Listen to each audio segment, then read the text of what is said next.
দক্ষিণেশ্বরে boyfriend girlfriend মিলে একসাথে পুজো দিলে নাকি ব্রেকআপ হয়ে যায়। কথাটা কি সত্যি? চলো সেটাই বলি। এখন বাজে ভোর 6টা, আর আমি যেমন আমার শ্বশুরবাড়ির মানুষের সাথে সময় কাটাই, তেমনই আজকে দীপ তার শ্বশুরবাড়ির মানুষের সাথে মানে আমার বাবা মাকে নিয়ে যাচ্ছে দক্ষিণেশ্বর।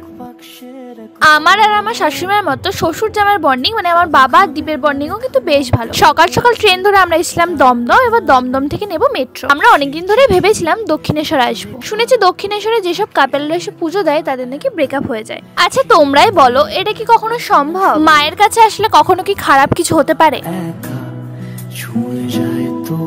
দুজন মানুষ ভালোবাসায়, ভরসায়, বিশ্বাসে একে অপরের সাথে থাকলে ব্রেকআপ হওয়ার তো কোনো কারণই থাকে না। খারাপ সিচুয়েশন আমাদের লাইফে আসেই, তবে সেই খারাপ সিচুয়েশনের দায় কোনো জায়গার একার হতে পারে না। আমরা দক্ষিণেশ্বর পৌঁছে গেছি, আর আজকে এখানে এসে তোমাদের অনেকের সাথে আমার দেখা হয়েছিল।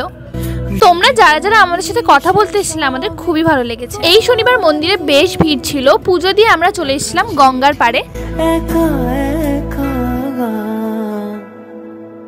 আমি আগে যখন দক্ষিণেশ্বরে এসেছিলাম তখন আমি বেশ ছোট ছিলাম, তাই অনেকদিন ধরেই ভাবছিলাম বড় হয়ে একবার দক্ষিণেশ্বর যাব। মা বাবাদের এখনো পুজো দেওয়া হয়নি বলে আমি আর দীপে রানী রাসমণির মন্দিরে ওয়েট করছিলাম। আমরা প্রায় 3 থেকে 4 ঘন্টার উপরে ওয়েট করেছিলাম, আর খুব টায়ার্ডও লাগছিল।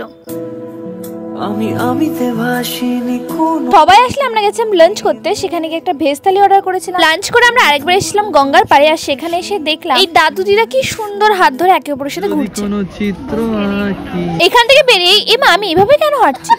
যা পুজো দিতে দিতে ঝগড়া শুরু হয়ে গেল।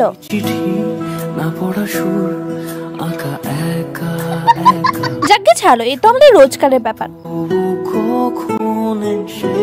এরপর আমরা ফেরি করে চলে এসেছিলাম বেলুড় মঠে। এখানে ফটোগ্রাফি অ্যালাউ না থাকায় আমরা কোনো ক্লিপই নিইনি তেমন। এবার গার্লফ্রেন্ড বয়ফ্রেন্ডে পুজো দিলাম, পরের বার নয় হাজব্যান্ড ওয়াইফ হয়ে পুজো দিয়ে যাব। ব্রেকআপ যে সত্যি হয় না এটা নয় আমি প্রমাণ করলাম।